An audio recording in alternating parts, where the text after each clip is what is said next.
the always controversial South Park is at it again. This time, the animated series is taking on gun control. Here's a look.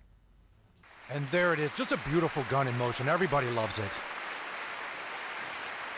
That's right, baby. South Park gun control video. Now, I think we can all agree that South Park is a controversial show and that gun control is a controversial topic. But given that presidential assassinations are officially back in style, I figured what better time to talk about guns on YouTube and capitalize on those sweet, sweet clicks. That's right, kids, I'm just in it for the money. Despite being controversial, South Park has always been popular with all sides of the political spectrum. And that's because the show is famous for making fun of everybody. They don't really take sides, and when they do, it's never consistently the same side. So part of the fun of South Park is not knowing how they're gonna make fun of the next big cultural issues that are plaguing our society. Which is why when it comes to a topic like gun control that is ever so polarizing, you just gotta know, what's their take? What's their stance? What does Papa South Park think about guns? Well, look no further, my fellow South Park enjoyers, for I have the answers. And they lie within the season 19 finale, PC Principle, Final Justice. You pulled a gun on our son, Randy! He pulled one on me first, Sharon! Because you wouldn't talk to me, Dad!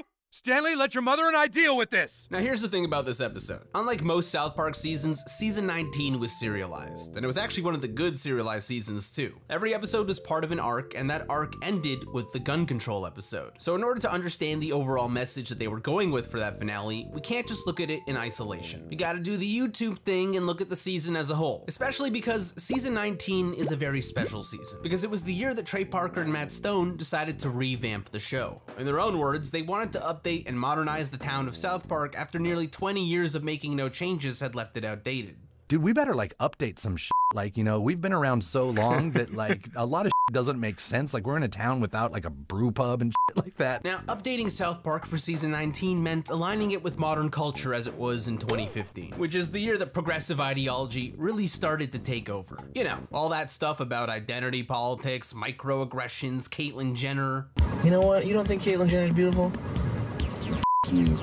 For South Park, this meant making a lot of changes that have permanently affected the show. They replaced Principal Victoria with PC Principal, they diversified the background characters, made Tweaking Craig gay, gave the town a Whole Foods, gentrified its shitty neighborhoods. They did basically every superficial change you could make to the show to make it feel more progressive. But in reality, they did this because progressive culture was actually the main target of season 19. The town embraces modernity, but the stories make fun of it. For example, take the episode Safe Space. I put a picture of myself up on the internet and I had my shirt off and I said, do you think I'm ripped? And some people commented saying I didn't look ripped, that I was fat, and they called me Steven Saboom Boom. Within the town itself, everyone takes the topic of body shaming and charity shaming very seriously. They even hold a fundraiser gala in hopes of putting an end to it. But the episode's message goes in the opposite direction. It's very much against the idea of safe spaces. And at one point, reality literally takes the stage and puts everyone in their place. You're sad that people are mean?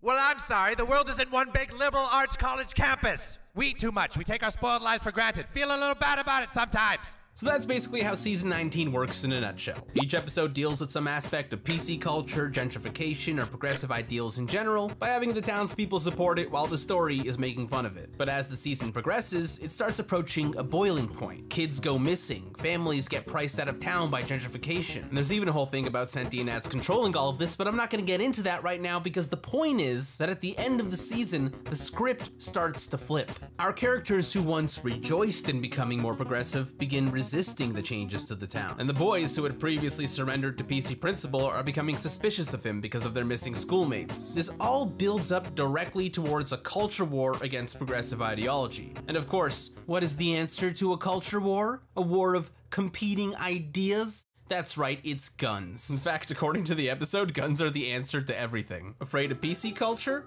Guns. Can't afford to live in your town anymore? Guns. Dysfunctional family issue? Guns. Kids not listening to their parents anymore? Huh, you better believe it's guns. I am your mother, and you will do what I tell you! Okay, I'm going. Well then you go right now, mister!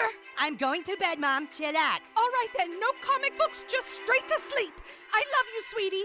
Okay, I love you too, Mom. Night night. In this episode, everybody loves guns, and they solve everything. In fact, on multiple occasions, the characters even make remarks about how great guns are at solving all of their problems. Wow, these things are amazing. But even though everybody in South Park suddenly has a gun, nobody ever fires a shot. The guns just create a threat of violence that never actually happens. In reality, everybody's problems are solved because of communication, and the guns just help make that possible. Because once they're all under the threat of being shot, everyone is forced to listen and acknowledge their own flaws, which creates an honest dialogue between the people of South Park that allows them to work through the actual issues at hand. This is the core message of Season 19, that every problem that the town has faced since its revamp is rooted in a lack of communication and honest conversation. In fact, it's even revealed that the only reason Principal Victoria was fired, thus kicking off the events of the season, was because Mr. Mackey felt like she wouldn't listen to him. If you had problems with me, why didn't you just talk to me? You never listen! Nobody listens to me! They just expect me to listen to them! But here's the big question. If this is South Park's big gun control episode, and the culture war was ultimately solved by communication, then what does the episode actually say about guns? Are they saying that guns are good because they prevent violent outcomes and force people to listen to each other? I mean, that was certainly how things played out in the story, and I know that some conservative media sources were praising the episode for what they perceived as a pro-gun statement from the show, but on the other hand, maybe they're saying that guns are bad, but that our society is so f***ed up now that the only way people will genuinely listen to each other is if they have a gun pointed at their heads. Which in my opinion is less about being pro-gun and more so a commentary on how divided we've become. Now on the surface, the episode seems to keep it intentionally vague. Guns are useful, but communication is the actual solution. So at the end of the day, their take on guns is really in the mind of the beholder. But for me personally, I'm not satisfied with that. I need to know their real take because I'm a brainless sheep that relies on Trey Parker and Matt Stone to tell me what to think. Which means that I've got to do some investigating into the meaning of this episode. And upon examining it, I'm inclined to believe that it's actually against guns, even though they spend so much time praising them. And here's why. First and foremost, the episode seems to satirize gun culture more than anything. They treat the gun show like it's a dog show, and when the kids want to purchase guns, they have absolutely no issues getting them. Kyle, even if we thought it could help protect us, how are we all gonna get our hands on guns? All right, cool, we got guns. But most importantly, I think the strongest argument for this actually being an anti-gun episode is the way they use Jimmy. In the final 3 episodes of the season, Jimmy is actually the hero that discovers the truth about the culture war. I won't go into every detail here, but the point is that Jimmy ends up being the one who saves the day, and he does it without using guns. In fact, he's one of the only characters that doesn't equip himself with a gun, and at one point he even says that guns are never the answer, though he does quickly concede to Nathan when that point gets challenged. Yeah, well, guns are never the answer. Don't you kinda wish you'd had one back when Leslie betrayed you and nearly beat you to death? Oh, I guess it would have been a decent answer then.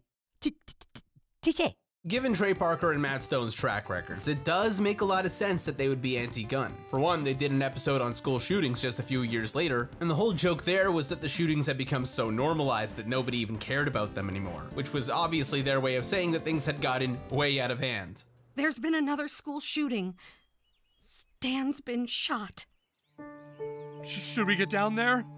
It's not the end of the world. I love you, Sharon. It's also worth mentioning that Season 19 came out just after multiple shooting events had occurred, including an event at Planned Parenthood in Colorado, which I imagine hit pretty close to home for both of them. But if that's not convincing enough for you, there's also the fact that Matt Stone appeared in the documentary Bowling for Columbine, where he denounced the NRA's decision to hold a pro-gun rally just a few weeks after what happened. When they had their convention in Colorado a week or whatever, the month after Columbine, yeah, that was just stupid. Just don't do that. I mean, of course you have the right to, but what are you doing, you know? That's just upsetting a whole city full of people. Why would you do that? But here's the thing. If I'm a terminally online nerd that knows too much about South Park, which I am, then I have to acknowledge the not-so-secret truth about Trey Parker and Matt Stone, which is that as people, they're very clearly centrist libertarians. In fact, they've even said so themselves. And as I said earlier, it's kind of written all over the way they run their show. Sometimes they hold views that are more liberal, other times they hold views that are more conservative, but almost always their views are in favor of freedom. That's why the label South Park Republican exists, because their audience often encapsulates the mixture of values that can be found in the show. So with that in mind, I think it's very possible that they're actually both pro-Second Amendment. I mean, I'm sure their views are more nuanced than that alone. But historically, they've always held positions that go against the loss of freedoms. And so maybe that means that the Season 19 finale was simultaneously meant to criticize gun culture while also supporting the right to have them. I don't know, it's honestly hard to say anything for sure. But I mean, me personally, my take on guns is that, hold on a sec, I gotta consult Zach before I say something stupid. Oh, wow. gun control. Good luck. Okay, thanks, Zach. That's not very helpful, but okay. My personal opinion is that I want to live in a society that is mature enough to have guns without actually feeling the need to shoot each other. Because like Trey Parker and Matt Stone, I too am a base libertarian, and I don't like the idea of solving problems by removing freedoms. And look, I'm not stupid. I know that achieving a society like that takes a lot of work and that it probably starts with fixing the mental health crisis, but that's pretty much what I see as an ideal outcome. But my takes and analysis on guns and this episode aside, I think what makes the South Park gun control episode so great is that they're able to adequately show off multiple perspectives on the topic while delivering a funny and entertaining story the whole way through. I mean, that's just awesome. They criticize everyone, they force their viewers to think critically about the subject, and they tackle things in a way that gets you to check your own bias. And sure, some people will walk away with it reinforcing their already existing opinions on the subject, but as soon as you engage in discussion with other South Park fans, that kind of goes out the window, because everyone is going to take away something different from the episode, and that's going to lead to a more interesting conversation on the topic. And at the end of the day, that's what makes the South Park formula so good in general. It's nuanced, has a multi-perspective approach, and is usually pretty f***ing funny, which is something that I think we can all use more of these days. Because in the ever-growing tensions of our modern world, sometimes what we really need is to laugh. He's kissing Christian and it's making him feel backwards. He's kissing Christian because he's such a successful bachelor.